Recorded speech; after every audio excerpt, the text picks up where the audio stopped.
소리를 통해서 사람의 감정을 짐작할 수 있습니다. 우는 소리가 나고 웃는 소리가 나고 씩씩거리는 소리가 나면 저 사람이 감정이 어떻다 짐작할 수 있지요. 또 우리가 소리를 통해서 그 사람의 의사를 알 수 있습니다. 물론 말을 통해 나오는 소리입니다. 저 사람이 배가 고프구나, 사랑하는구나, 이런 것들이 자신의 의사를 분명하게 말을 통해서 전달하기 때문에 그렇습니다. 그리고 이 소리는 큰 일의 의미를 전달하는 아주 중요한 또 방식이기도 하죠. 막 엄청나게 많은 사람들이 막 운동 경기장에 모여 소리를 낼 때 그것이 응원하는 소리라는 것들 우리가 알게 되고요. 우리 조선시대 때 암행어사 출도요 그러면 그게 어떤 의미인가를 아는 것이죠. 어떤 사건이 일어날 것인가. 대한독립 만세를 외쳤던 100년 전에 외쳤던 그 우리의 만세의 함성 소리가 나라와 국민을 위한 어떤 의미인지 알게 되는 것이죠. 사람들이 내는 이 소리들 또한 말들 이런 것들이 의사소통하는 데 있어서 너무나 중요한 것입니다. 소리를 잘 듣고 상대방에 대해서 감정이나 의사를 잘 파악할 수 있으면 또 좋은 관계들을 맺어가는 데 큰 힘이 되는 것이 사실입니다. 그러나 세상에는 또 이런 소리뿐만 아니라 또 헛소리들도 있고요, 또 잡음들도 있고 소음들도 있고 또 유익하지 못한 그런 소리들도 굉장히 많습니다. 때로는 듣지 말아야 될 소리들도 있는 것이고요. 그래서 소리를 잘 분별하는 것이 굉장히 중요합니다. 정말로 필요한 소리, 유익한 소리들을 잘 분별해서 듣고 또 소리를 잘 파악하는 것도 중요합니다. 이 사람은 이런 의미로 이야기를 했는데 또 다르게 받아들여서 오해가 생기고 그것 때문에 분란이 나는 경우들도 있는 것이지요. 그래서 이 세상에 많은 소리들이 있는데 분별하고 또 잘 파악하는 것만큼 중요한 일은 없습니다. 신앙에 있어서 한 가지 말씀드린 중요한 내용은 분별력이라는 것입니다. 이게 진짜냐 가짜냐, 이게 복음이냐 참된 복음이냐 다른 복음이냐, 이게 진리냐 아니냐, 이런 것들을 분별할 때 자신의 신앙의 건강함을 유지할 수 있듯이 여러 소리가 혼합되어서 들리는 이 세상을 살아가면서 그 소리를 잘 분별하고 그것들을 잘 파악하는 것이 굉장히 중요한 일이라는 것입니다. 그래서 정말 하나님께 때로는 하나님 제가 잘 들을 수 있는 귀를 주십시오.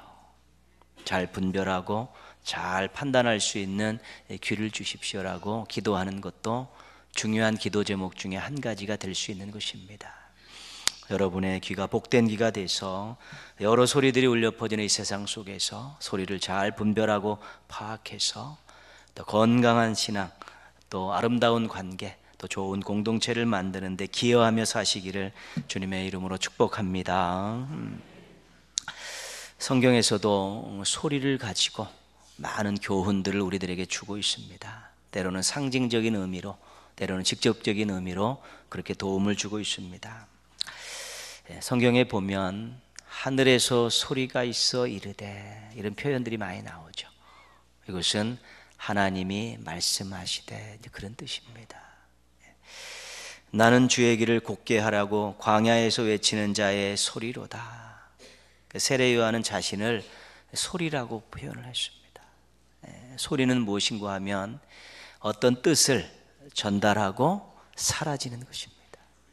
세례 요한은 자신을, 사명자로서의 자신을, 주의 뜻을, 주의 길을 예비하고 주의 뜻을 잘 전하고 자신은 사라지는 아무것도 아닌 그런 존재라고 그렇게 고백하고 있죠. 세례 요한은 그런 마음을 가지고 살았습니다. 주님은 흥하여야겠고 나는 망하여야겠습니다. 나는 주의 뜻을 전하고 사라지는 아무것도 아닌 소리와 같은 존재입니다. 이런 마음을 가지고 사역을 감당했던 사람이 세례 요한입니다.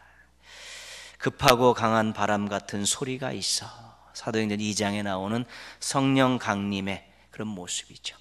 불의 혀 같은 시각적인, 또 급하고 강한 바람 같은 청각적인 이런 모습들로 우리들이 알 수 있도록 성령님께서 임하셨다라고 우리에게 가르쳐 주고 있는 것입니다. 그 소리를 통해서도 우리가 하나님의 임재를, 주님의 역사들을 얼마든지 감지할 수 있다는 것입니다. 오늘 말씀은 심판과 회복에 대한 이 귀한 교훈을 소리라는 소재를 가지고 우리들에게 가르쳐 주고 있습니다.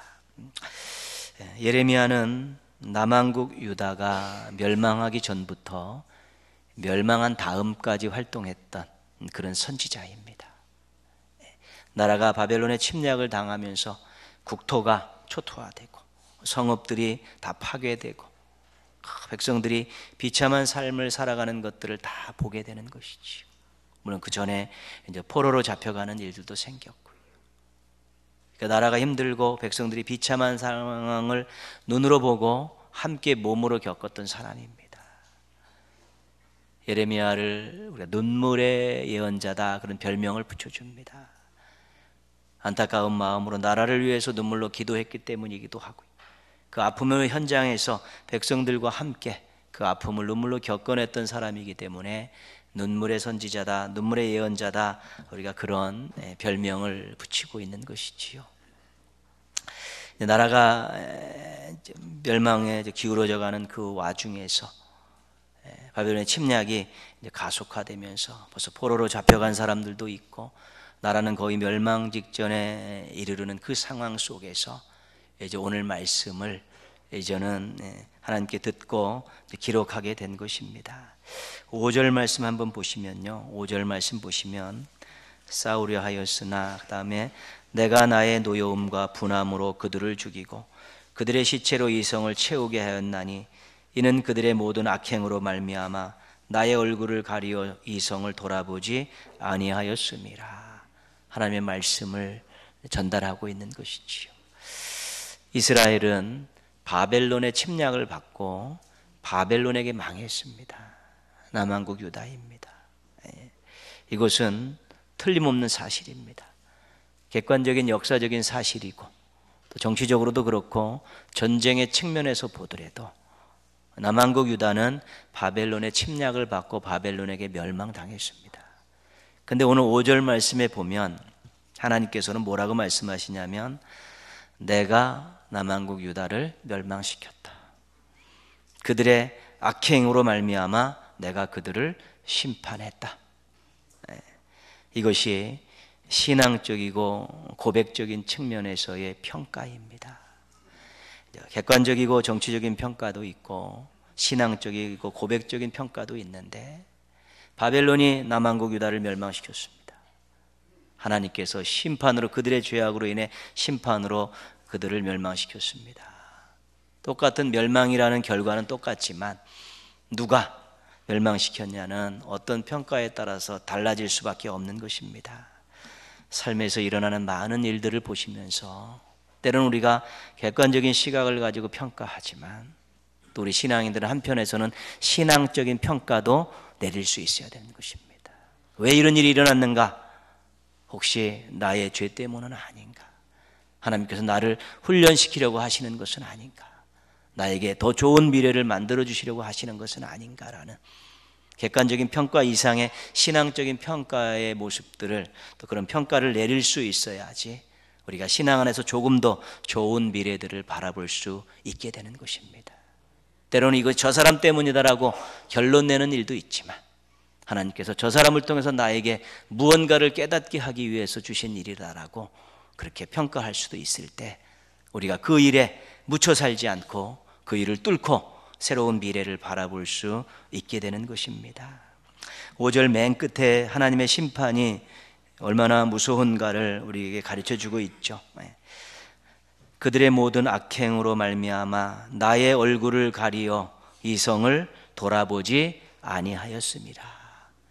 가장 큰 심판이 무엇인가 하면 하나님의 외면입니다. 하나님의 무관심이고 하나님의 방치입니다. 될 대로 돼봐라. 너네 알아서 해봐라. 이것이 가장 큰 심판입니다. 오히려 회초리를 치시고 오히려 꾸짖으시면 그것은 괜찮은 것입니다.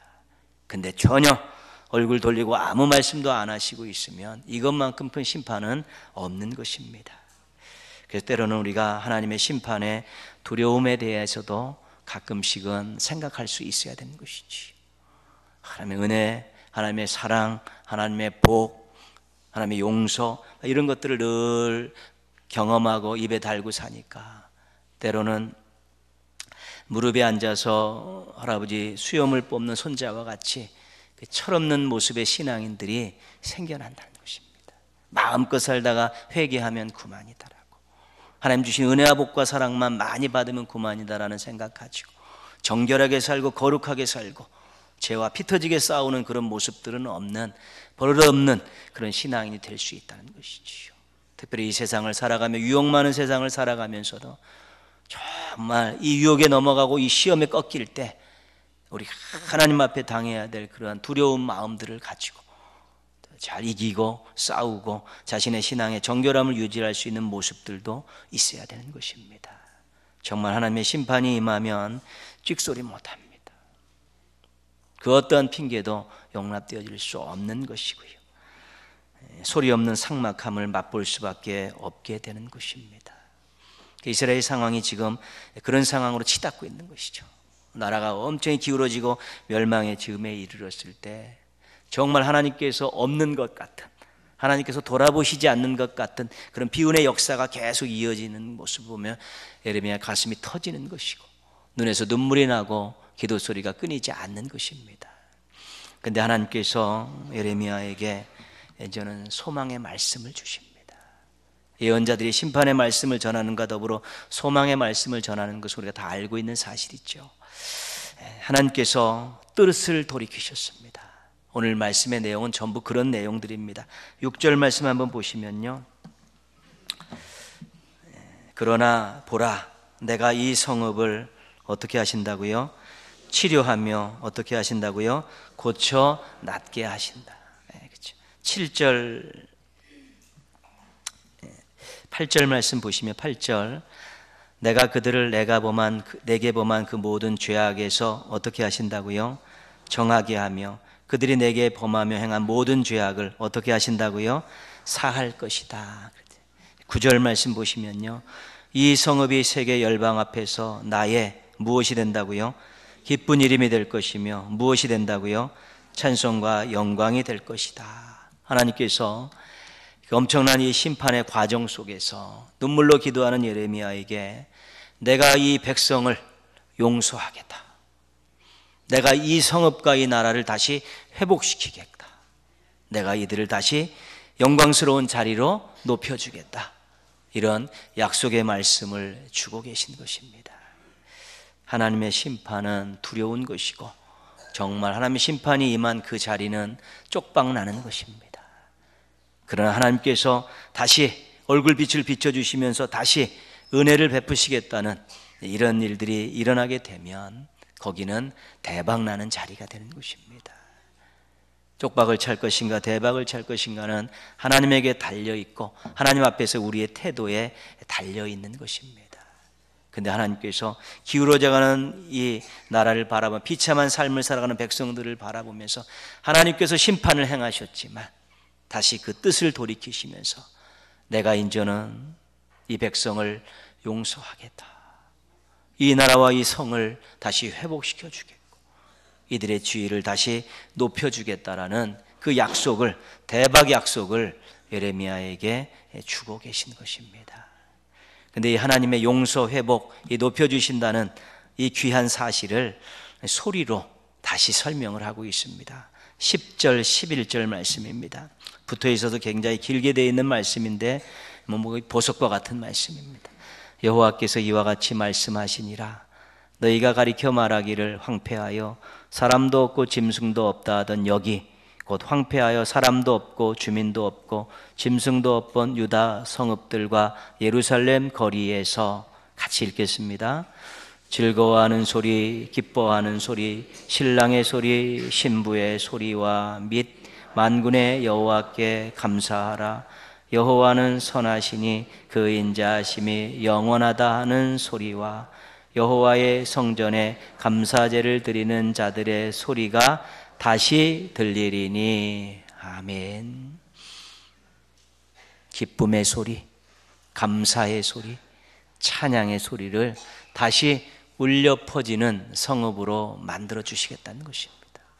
감사의 소리, 기쁨의 소리, 감사의 소리, 찬양의 소리를 낼 수 있는 그런 인생들로 다시 회복시켜 주시겠다는 것이 하나님의 약속입니다.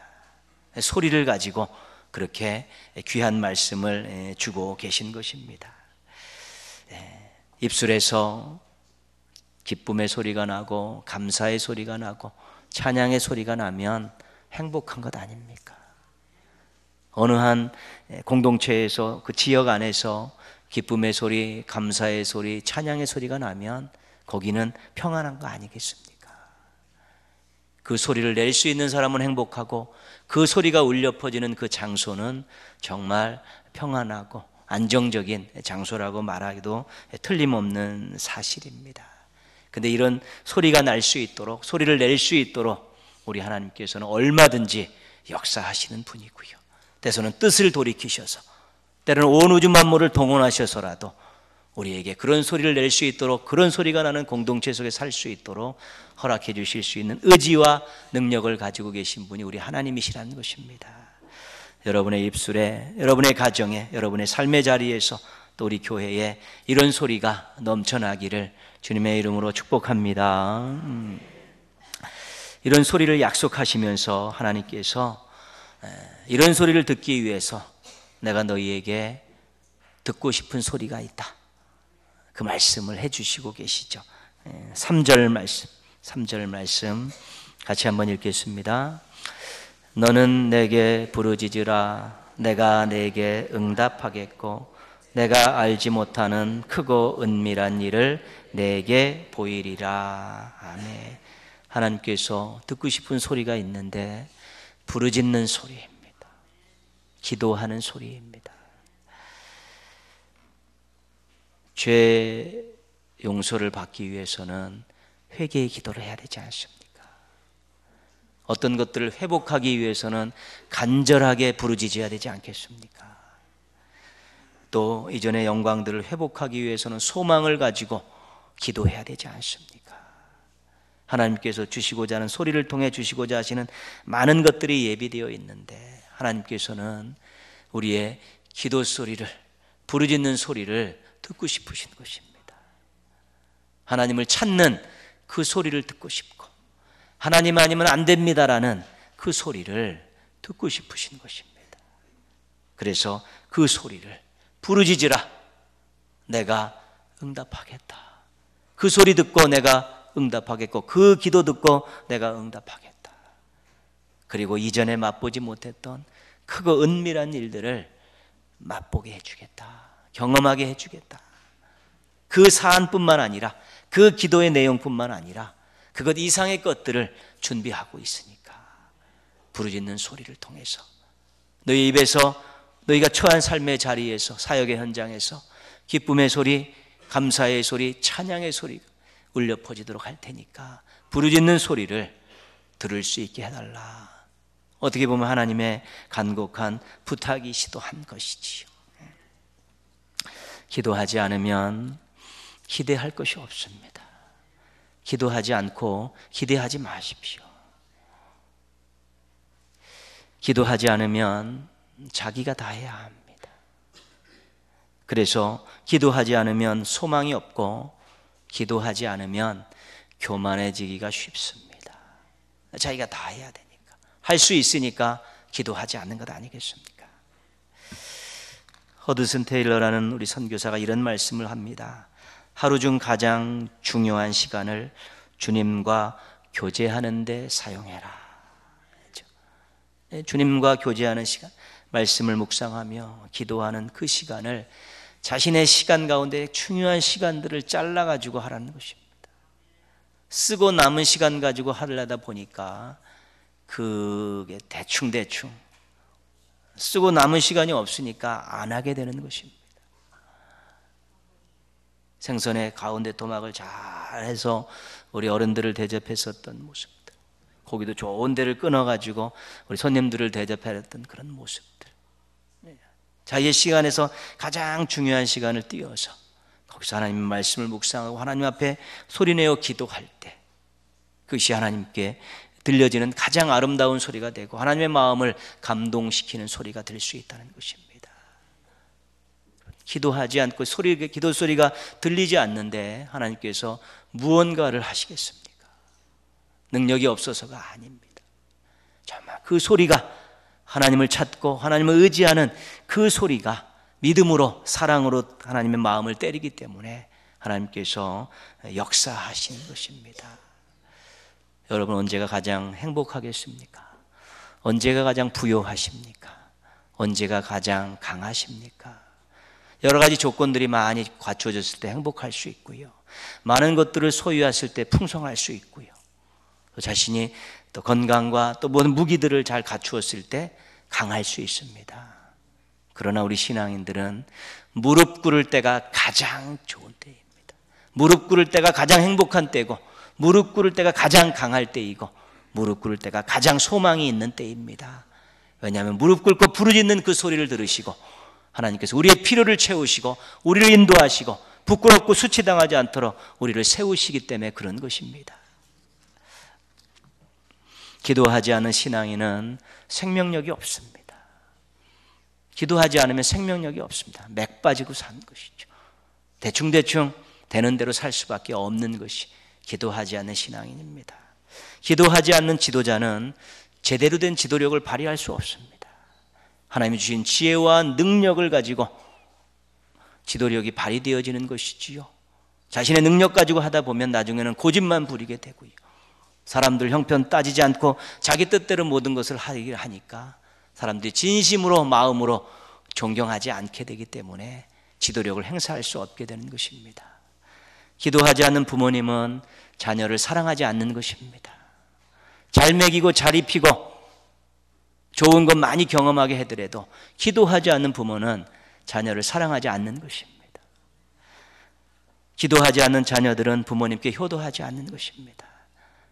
아무리 귀한 것들로 대접하고 아무리 귀한 여행을 시켜더라도 그 부모님에서 기도하지 않는 자녀는 진짜 효도가 아니라는 것을 알아야 되는 것입니다. 가장 중요한 것은요, 기도하지 않는 사람은 하나님을 무시하는 사람입니다. 그렇기 때문에 그것이 기도하지 않는 것이 사무엘은 죄라고 이야기하고 있는 것이고요. 기도하지 않았기 때문에 무언가를 기대할 수 없기에 삶이 퍽퍽할 수밖에 없는 것이지요. 우리가요, 오감으로 느껴지는 행복이 있지만 또 한 가지 우리 영혼 심령 깊은 곳에서 느껴지는 기쁨과 행복이 있는 것입니다. 그거는 하나님께서 주시는 것인데 하나님을 찾고 하나님께 소리를 지르고 하나님께서 그런 소리를 내게 해주실 때만이 만족함이 오는 그런 영혼의 기쁨, 행복을 맛보는 것이 우리에게는 너무 중요한 것입니다. 그러나 오감에서 느껴지는 것 가지고 행복하다고 생각하는 것은 착각입니다. 하나님과의 관계 속에서 하나님께 부르짖는 소리를 통해 하나님께서 아름다운 소리를 낼 수 있고 아름다운 소리를 들을 수 있게 해주신 거기에 이 심령의 영혼에 참된 만족이 있다는 것입니다. 시편 118편 15절 16절은 이렇게 말씀합니다. 의인들의 장막에는 기쁜 소리, 구원의 소리가 있으며 여호와의 오른손이 권능을 베푸시며 여호와의 오른손이 높이 들렸으며 여호와의 오른손이 권능을 베푸시는도다. 의인은 무엇입니까? 하나님과의 관계가 정상화된 사람이 의인입니다. 그래서 하나님과의 좋은 관계를 유지하며 하나님 앞에 의지하며 하나님 앞에 기도했던 그 의인의 장막에는 구원의 소리, 기쁨의 소리가 넘쳐난다는 것입니다. 왜요? 하나님의 능력의 오른손이 그 가정에 역사하기 때문에 그렇습니다. 하나님의 능력의 오른손으로 모든 문제를 해결해 주시기 때문에 그렇고 하나님의 능력의 오른손이 그 가정을 이끌어 가기 때문에 기쁜 소리가 넘쳐난다는 것입니다.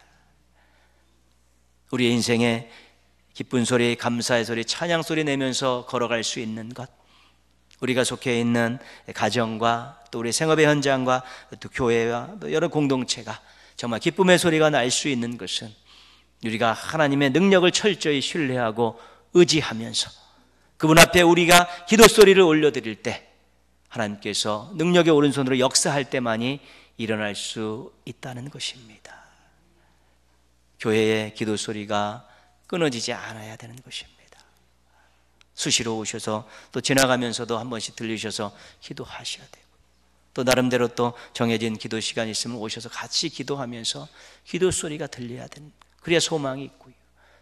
가정에서도 늘 또 혼자 계실 때라도 늘 기도하고, 생업의 자리에서도 기도하면서 하나님을 찾는 소리가 있는 그곳에 소망이 있고, 그곳에 하나님께서 역사하시는 것입니다. 그 소리가 듣고 싶으신 것입니다. 그 소리를 듣고 회복의 은혜를 주시고 싶고 용서해 주시고 싶고, 그 소리를 통해 소망을 안겨주고 싶은 하나님의 마음을 우리가 헤아릴 수 있어야 되는 것입니다. 바쁘다고요? 피곤하다고요? 식사는 하시지 않습니까? 또 나름대로 또 해야 될 일들 하시지 않습니까? 그러나 그 무엇보다도 중요한 것이 기도 소리를 하나님 앞에 들려드리는 것인데, 조금 힘들고 어렵더라도 어떤 중요한 시간을 정해놓고 그 시간에 기도 소리를 하나님 앞에 들리게 하는 것만큼 더 중요한 것은 없는 것입니다. 거기서부터 모든 것이 시작되고 거기서부터 모든 것들이 새로워지는데, 그 자리를, 그 소리를 내는 그 자리를, 그 시간을 확보하지 못하고 동분서주 해봤자 결국은 좋은 것들을 기대하기가 어려운 것입니다. 인간의 생사화복이 하나님의 장중에 달려있기 때문에 그렇습니다. 우리의 가정의 미래가 하나님께 달려있고, 우리의 자녀들과 교회학교 다음 세대들의 그런 아름다운 미래의 삶이 우리 하나님의 인도하심 속에 달려있기 때문에 우리들은 기도 소리를 하나님 앞에 들리게 할 수밖에 없는 것입니다. 무릎으로 하나님 앞에 나아가서 부르짖는 소리를 하나님께 들려드리셔서 여러분의 입술에서는 기쁨의 소리, 감사의 소리, 찬송의 소리가 끊이지 않고, 여러분의 가정과 생업의 현장과 교회 안에서는 이런 소리가 계속 울려 퍼지는 아름다운 일들이 앞으로 계속 이어지기를 주님의 이름으로 축원합니다. 아멘.